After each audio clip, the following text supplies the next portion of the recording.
My guest says she found the greatest personal trainer who ever lived. He's been her best friend and coach through many struggles. Jenny Rumancik has entitled her page turner, I Met Jesus at the Gym. Jenny, I'm not kidding, this was like a movie that I just had to keep getting back to. And I don't have my copy here because it is in pieces. It was my friend. What a story. And the first surprise is that your life began in a Hutterite colony in Manitoba, a very religious setting. Yes. Yep. Grew up on the Hutterite colony until the age of 9, Pine Creek Hutterite colony near Austin, Manitoba. And it was a very strong foundation of religious upbringing, but also very charismatic. And my grandfather had a very evangelical Roots. We have a picture of your grandfather and grandmother. Yes. And this, of course, is a traditional dress. And we'll see you in traditional dress in the next picture. So we're going to look for the little drummer girl right at the front left. Yeah. And that's a surprising, very colorful dress. Christmas. Yeah, Christmas concert. So we special. kind of had special dresses and new dresses. And my grandfather and grandma are Sam and Rachel Mandel. And yeah, it was a very unique way to grow up. You said you left the colony. With my parents, With yeah. your parents. Prior to that, I think is the core crisis that shapes so much of the trial in many lives.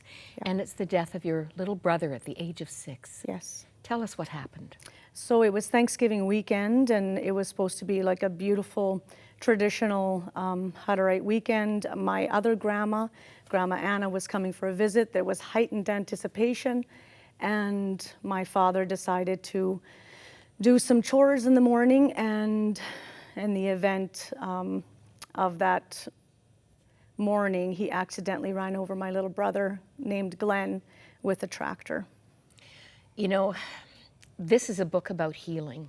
I was going to wait till the end, but I want to just say right now that I believe many people need to read this and be made aware that when you go through a trauma like this, you're very damaged in many ways. And even in the passing of my own father very early, my sister to the end of her days said, we kids should have had counseling.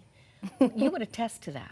Oh yes, we would have needed therapy. Yeah, many of us, and it's something our small colony wasn't prepared for. So the great counselor was there. Lord was there shielding for sure. But yeah, the death at such a catastrophe was definitely need. Well, you chucked high school and Jesus and everything pretty much in those teen years.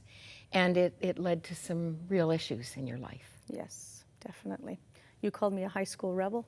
I did. I said, would you be offended? I like that. I like that. Yes. So of course the ripples of unhealed childhood and family's struggles led to me just throwing my faith away at the age of 17 and having a child out of wedlock. So I had my son Bailey Aaron at age 18. Your parents had their own issues out of the devastating loss of a child. Yeah. Separated and then divorced. Yeah. We can't tell their whole story, but the miracle marriage is a wonderful place to come to in this book. The last 6 months of your father's life, Yeah. their marriage was restored. Yeah. And God had spoken to your father, who was very emotionally troubled. What did God say to his heart? The hope that was planted. Yeah, it was an amazing conversation, and he was so enthusiastic and said, you know, Jenny, God told me that I was going to go through a dark valley, and at the end of that valley, I was going to be promised a new bride, and it was you who brought your mom to me. And God is so big and so vast in how he means things to be, but in the end, it was a powerful healing and going back to the trauma of my brother's death and the forgiveness, and for my mom to truly understand Dad's trauma, because they both lost a child, but my father took part in it. My father took huge part in it, and guilt and the blame, and my mother. He was driving the truck when your brother the fell tractor, off. the tractor, yes. I mean. And then my mom not being able to console him, and then not being able to grieve herself, just out of the protection of. The faithfulness of God to bring things full circle. And it's so cute because you say your favorite movie was The Parent Trap. Yes. Where divorced parents get back together. Yes. And that's exactly what happened in your life. A horrible time, probably the worst time in your life, became the greatest experience with Christ. Yes. Can you take us there? January 12th, 2010 was just a horrible nightmare for my husband Sean and myself and our children, where we had a Jesus intervention. I can freely call it that because Jesus is so amazing at taking us out of a situation to just maybe put the pause button on. And we had a situation with Child and Family Services where our children were removed from our care, but not before God could set everything up in complete love and support. It's truly amazing. And I think we need to talk about this because every parent can blow a gasket. We've all had moments where we realized we could do something we would regret later, just in frustration.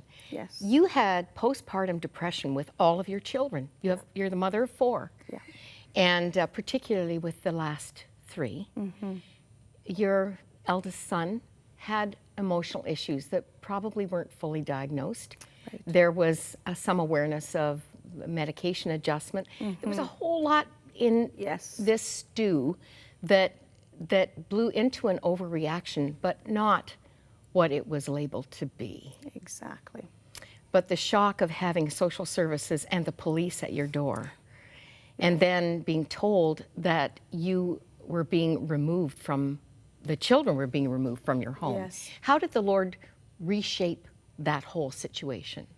Well, he just made it very clear. My mother had just arrived for a visit, and so it very quickly turned into a Jesus intervention from a world crisis situation, if I can call it a world crisis or a family crisis. And it very quickly turned into a Jesus intervention where my mother was there. So, Your mother and your sister. and my sister, so they became the child care providers, and my husband, and I just say Goliath's strength, said, take us, we'll leave. And I just vaguely remember everything just shifting into place very quickly, and the social services workers going, what's happening? And Sean and I were removed, and our home became the foster home. The sanctuary for the children. Yes. Meanwhile, you two were on a healing journey. Yeah. With the great physician. Yes. Someone wondrously had warned you that in really a prophetic message that this was coming. Yes, it was the spring the year before, and I was at a church service, and a woman walked up to me and said to me, "You're going to go through a season of rest with the Lord." And being pregnant, I thought, this is wonderful. I am not going to have to teach Sunday school, maybe not even work in the church nursery, and I'm just going to rest. Well, if anybody ever tells you that you're going to go through a season of rest in the Lord, it does not mean a beach setting. It was more about holding fast Holding to the Lord. fast to the Lord. And again, I mean, you can tell at home we're jumping. Obviously, this is a woman who came back to Christ, was growing in the Lord, wonderfully supported in the church. That is one of the shining stars of this whole journey. But 34 days you were out of your home, coming back for 2-hour visits to nurse your baby at night. Yes. I mean, this was no cakewalk. No, it was a very strong challenge, but it also gave you a refocus of just maybe an intervention into your marriage. A lot of times I don't think women understand we give so much to our children.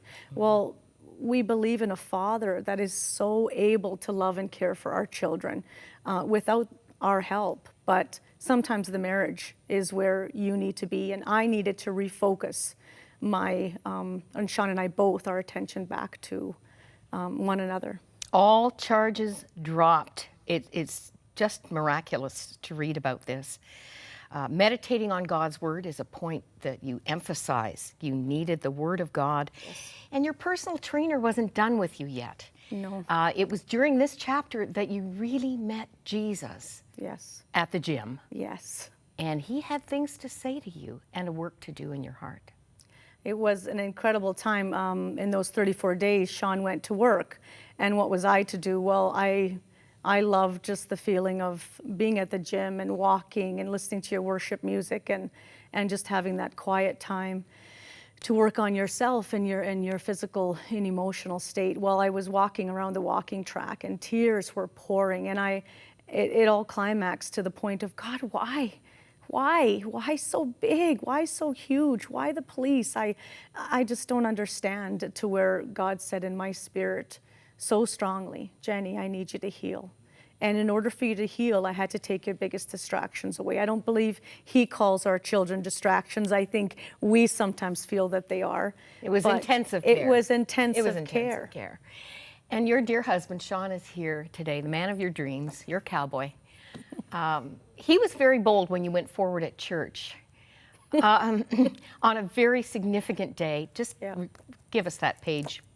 So we're sitting in church, as many of us can recall. You sit in church and you want to elbow your husband because that message is just for him. Well, the piercings were coming towards my rib cage, and I was very much absolutely not. And the pastor was very, very authentically speaking about the anger and the anger monster, that God created emotions, and anger was part of that emotion. But sometimes we bring it into the home and it's used to destruct. And I needed to go and identify with that. So I finally got to the altar and started rambling to the prayer team. And my husband came up behind me and put his arms around me and just cut to the chase.